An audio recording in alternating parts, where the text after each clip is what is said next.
ಪ್ರತಿಭೆ ತಾವು ಈಗ ರಾಜಕಾರಣದಾಗ ಬಂದಿದ್ರಿ ಏನು ಅನಿಸುತ್ತೆ ಸರ್ ಎರಡರ ಬಗ್ಗೆ ಎರಡು ಮತಗಳ ಬಗ್ಗೆ ವ್ಯತ್ಯಾಸ? ಈ ವ್ಯತ್ಯಾಸ ಏನಿಲ್ಲ ಸರ್. ತಕ್ಕಡಿ ಈ ಕಡೆ ವಾಲುತ್ತೆ ಆ ಕಡೆ ವಾಲುತ್ತದೆ, ಎರಡು ಒಂದೇ ಥರ ಇದೆ ಸರ್. ಇಲ್ಲೊಂಥರ ಅಲ್ಲೊಂಥರ ಅಷ್ಟೇ. ಇಲ್ಲೇನು ಅಂದರೆ ಅಲ್ಲಿ ಪ್ರತಿಭೆ ಮುಖ್ಯ. ಇಲ್ಲಿ ಈ ಜನಗಳನ್ನು ಆಕರ್ಷಣೆ ಮಾಡ್ಕೊಳ್ಳೋದು ಮತ್ತು ಜನಗಳ ಮನಸ್ಸನ್ನು ಗೆಲ್ಲೋದು, ಜನಗಳ ಹತ್ತಿರ ಹೋಗೋದು ಸ್ವಲ್ಪ ಶ್ರಮ ಇದೆ ಇಲ್ಲಿ.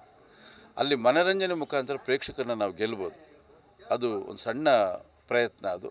ಬಟ್ ಅಲ್ಲಿ ಒಂದು ಸಲ ಗೆದ್ದರೆ ಆ ಪ್ರೇಕ್ಷಕರನ್ನ ಅವರು ಬದುಕಿರೋವರೆಗೂ ನಮ್ಮನ್ನು ದೂರ ಇಡಲ್ಲ. ರಾಜಕಾರಣದಲ್ಲಿ ಹಾಗಲ್ಲ.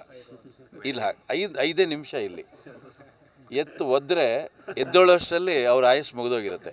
ಹಾಗೆ ವ್ಯತ್ಯಾಸ ಇಷ್ಟೇ. ಬಟ್ ಇಬ್ಬರಿಗೂ ಜನರ ಆಶೀರ್ವಾದ ಬೇಕು. ಜನರ ಆಶೀರ್ವಾದ ಇಲ್ಲಾಂದರೆ ಇಬ್ಬರೂ ಬೆಳೆಯೋಕ್ಕಾಗಲ್ಲ, ಇಬ್ಬರು ಬದುಕೋಕ್ಕಾಗಲ್ಲ. ತುಂಬ ಚೆನ್ನಾಗಿದೆ. ಬಾಗಲಕೋಟೆಯಲ್ಲಿ ಸಂಯುಕ್ತ ಹೆಗ್ಡೆ ಅವರಿಗೆ ಗೆಲುವು. ಸಾರಿ, ದಯವಿಟ್ಟು ಕ್ಷಮೆ. ತುಂಬ ಚೆನ್ನಾಗಿದೆ. ಬಾಗಲಕೋಟೆಯಲ್ಲಿ ಸಂಯುಕ್ತ ಪಾಟೀಲ್ ಅವರಿಗೆ ಗೆಲುವು ಖಚಿತ.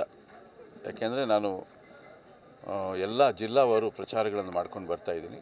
ಪ್ರತಿ ಜಿಲ್ಲೆಯ ಇಂಟರ್ನಲ್ ಏನು ಫೀಡ್ಬ್ಯಾಕ್ ಅಂತ ಹೇಳ್ತೀವಿ ಅದನ್ನೆಲ್ಲ ಗಮನಿಸ್ಕೊಂಡು ಬರ್ತಾಯಿದ್ದೀನಿ.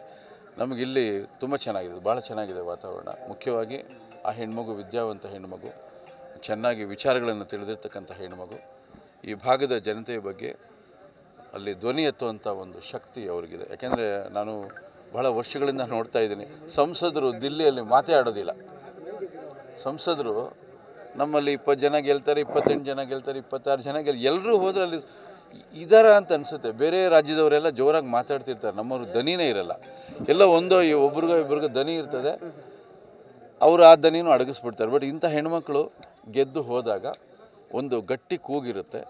ಆ ಕೂಗಿನಿಂದ ಕ್ಷೇತ್ರಕ್ಕೆ ಅಭಿವೃದ್ಧಿ ಕೆಲಸಗಳಾಗುತ್ತೆ. ಹಾಗಾಗಿ ಅವ್ರು ಗೆಲ್ಲೋದು ನ್ಯಾಯಬದ್ಧವಾಗಿದೆ, ಗೆಲ್ಲಬೇಕು ಅವರು.